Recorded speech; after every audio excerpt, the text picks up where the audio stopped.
প্রিয় উপস্থিতি, এ পর্যায়ে আমরা আমাদের আজকের অনুষ্ঠানের সম্মানিত আলোচকদের থেকে আলোচনা শুনব।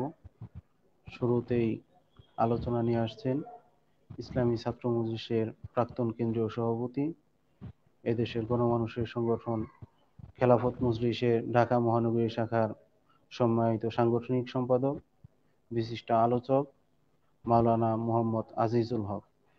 এ পর্যায়ে আলোচনা নিয়ে আসছেন মাওলানা মোহাম্মদ আজিজুল হক।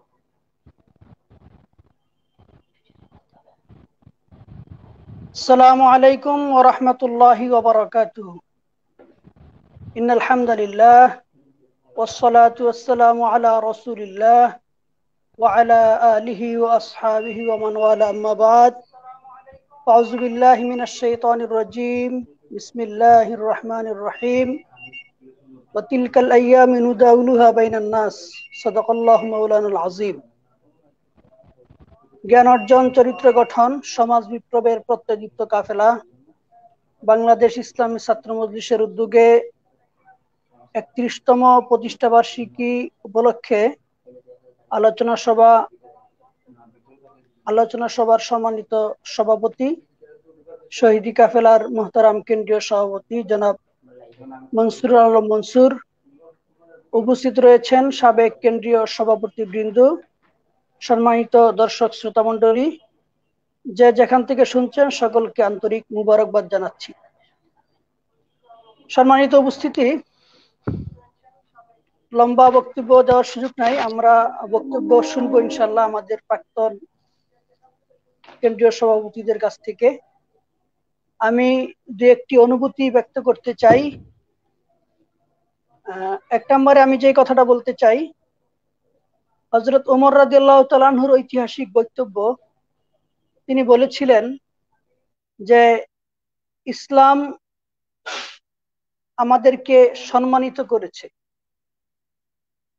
আমরা তো একটি বর্বর জাতির মধ্যে ছিলাম এবং নিজেদের অস্তিত্ব, নিজেদের সম্মান কিছুই তো আমরা জানতাম না।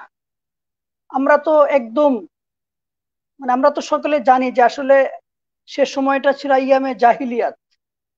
তো ওমর রাদিয়াল্লাহু তাআলা বলেছিলেন যে আমরা তো এত নোংরা এবং বর্বর একটি জাতি হিসাবে ছিলাম, ইসলাম আমাদেরকে এত সম্মানিত করেছে যে আমরা বিশ্বে সবচেয়ে শ্রেষ্ঠ মানুষে রূপান্তরিত হয়েছি।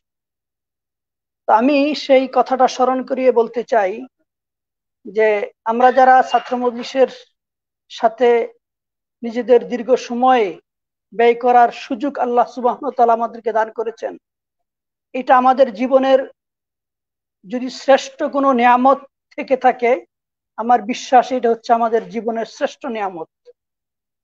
কারণ আমরা জানি যে কিয়ামতের দিন 5টা প্রশ্নের উত্তর দেয়া ছাড়া একজন মানুষ তার কদম সরাতে পারবে না। এর মধ্যে গুরুত্বপূর্ণ একটি প্রশ্ন হচ্ছে, তুমি তোমার যৌবনকে কোন পথে ব্যয় করেছো? আমরা যারা এখানে শুনছি বা আমরা যারা এই সংগঠনে ছিলাম বা এখনো যারা আছেন, তাদের জীবনের যৌবনের গুরুত্বপূর্ণ সময়গুলা এই সংগঠনের জন্য আমরা ব্যয় করেছি। এটা একান্তই আল্লাহ সুবহানাহু ওয়া তাআলা আমাদেরকে পছন্দ করেন বলেই আল্লাহ আমাদেরকে এই সুযোগটুকুন দিয়েছেন, তৌফিকটুকুন আমাদের হয়েছে। আমরা বলতে পারি বা আশা প্রত্যাশা ব্যক্ত করতে পারি আল্লাহ সুবহানাহু ওয়া তাআলা আমাদেরকে এই উসিলায় হয়তো নাজাত দান করবেন।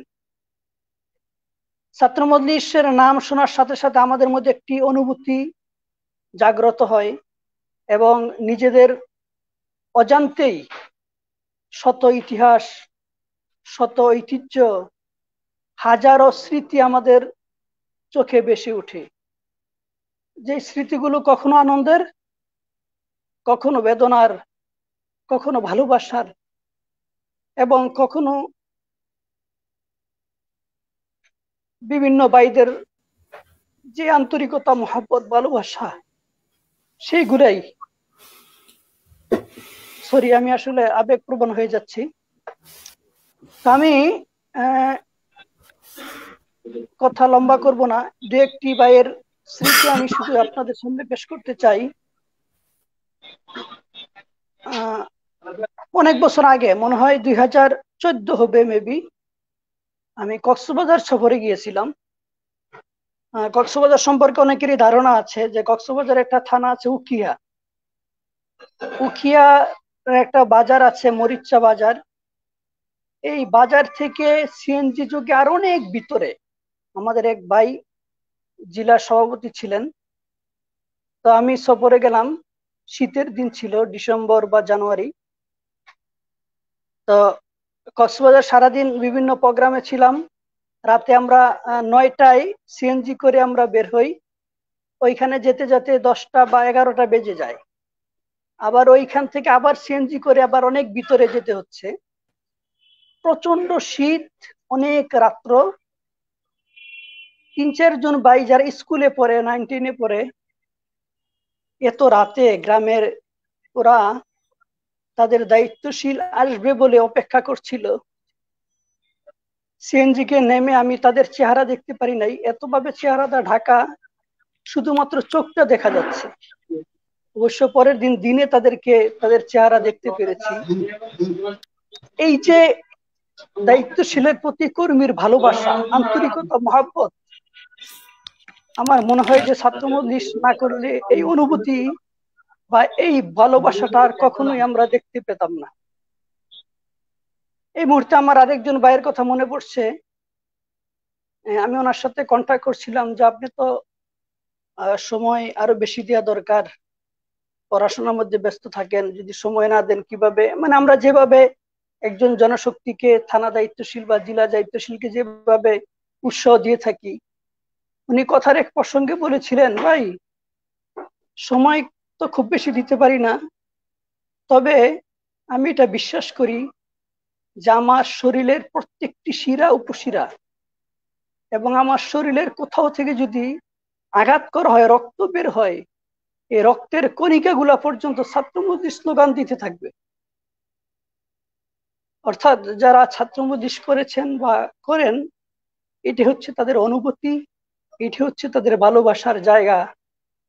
যে আল্লাহ রাসূলের যেই সাহাবায়ে কেরামের যেই দৃষ্টান্ত আল্লাহ সুবহানাহু ওয়া তাআলা পবিত্র কোরআনে বলেছেন, মুহাম্মাদুর রাসূলুল্লাহ ওয়াল্লাযীনা মাআহু আশিদ্দাউ আলাল কুফফার রুহামাউ বাইনাহুম। এই রুহামাউ বাইনাহুমের যেই বাস্তব নমুনা সাহাবায়ে কেরামের মধ্যে যে ছিল, এটা আমার বিশ্বাস। এবং আমি দেখেছি শত শত ঘটনা আমার স্মৃতিচারণমূলক বলা যাবে যে রুহামা ও বাইনাহুম কত বেশি এই কাফেলার মধ্যে রয়েছে। এই জন্য আল্লাহ সুবহানাহু ওয়া তাআলার নিয়ামতের শুকরিয়া অথবা তার কৃতজ্ঞতা জ্ঞাপন করে আমরা কখনোই শেষ করতে পারবো না যে আল্লাহ সুবহানাহু ওয়া তাআলা আমাদেরকে আমাদের যৌবনের, জীবনের গুরুত্বপূর্ণ সময়গুলা এই পথে আমাদেরকে দেওয়ার সুযোগ দিয়েছেন, তৌফিক এনায়েত করেছেন। এবং আমি যে শুরুতে যে কথাটা বলেছি, উমর রাদিয়াল্লাহু তাআলা আনহুর যে বক্তব্য অনুযায়ী যে এই সংগঠন, এই মজলিস, ছাত্র মজলিস আমাদেরকে হেফাজত করেছে, সংরক্ষণ করেছে। হাজারো লক্ষ তরুণের মতো, যুবকের মতো আমরাও তো হয়তো বা তাদের মতোই নিজেদের জীবনকে, যৌবনকে, কোথায় নষ্ট হয়ে যাইত, কে বা আমাকে চিনত, কোথায় বা আমি যাইতাম, আমার তো আসলে কোনো অস্তিত্বই খুঁজে পাওয়া যাইতো না। আমি যে এলাকায় থাকি, আমার গ্রামের বাড়ি গাজীপুর, অনেকে জানেন। একদম, যদিও গাজীপুর, কিন্তু গাজীপুর একদম অজপরা গ্রামে আমাদের বসবাস। এখনো কাঁচা মাটি হেঁটে দিতে হয়, কিন্তু এরকম একটা জায়গা থেকে আমাদেরকে এই সংগঠন সারা বাংলাদেশ নয়, একটা ভালো একটা অবস্থান আল্লাহ আমাদেরকে করে দিয়েছেন এই সংগঠনের উছিলায়। আমার এখনো মনে পড়ে 2099 সনে যখন মাদ্রাসায় পড়ি, সাপ্তাহিক বক্তৃতা মজলিসে বক্তৃতার জন্য নাম ঘোষণা করা হয়।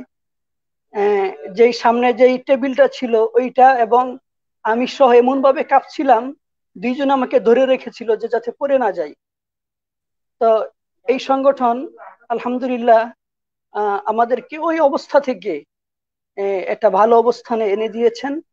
এটা শুধু আমাকে নয়, এরকম হাজারো ব্যক্তিকে, লক্ষ মানুষকে, শত শত যুবককে তাদের জীবন যৌবনকে হেফাজত করেছেন, সংরক্ষণ করেছেন, সত্যের দিশা সঠিক পথ দেখিয়েছেন।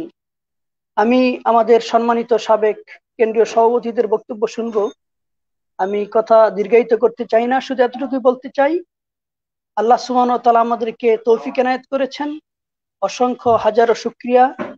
সমস্ত শুকরিয়ার মস্তক অবনত করছি আল্লাহ সুবহানাহু ওয়া তাআলার দরবারে, এবং কৃতজ্ঞতা শুকরিয়ার যতটুকুন যা আছে সব আল্লাহর জন্য উজাড় করছি, যে আল্লাহ সুবহানাহু ওয়া তাআলা আমাদেরকে একটি সঠিক, সুন্দর এবং ভবিষ্যৎ গড়ার কারিগর, ছাত্রদের জীবন যৌবন সংরক্ষণের একমাত্র সংগঠন ছাত্র মজলিসের সন্ধান দিয়েছেন। সেই পথে আমরা ছিলাম। আল্লাহ সুবহানাহু ওয়া তাআলা আমৃত্যু আমরা যে শপথ নিয়েছিলাম, ইন্না সলাতি ওয়া নুসুকি ওয়া মাহইয়ায়া ওয়া মামাতি লিল্লাহি রাব্বিল আলামিন, সেই শপথের আলোকে সারা জীবন যাতে চলতে পারি, সে আশা প্রত্যাশা ব্যক্ত করে আমি আমার সংক্ষিপ্ত কিছু কথা এখানেই শেষ করছি। সকলকে মুবারকবাদ। মা সালাম। আসসালামু আলাইকুম ওয়া রাহমাতুল্লাহি ওয়া বারাকাতুহু।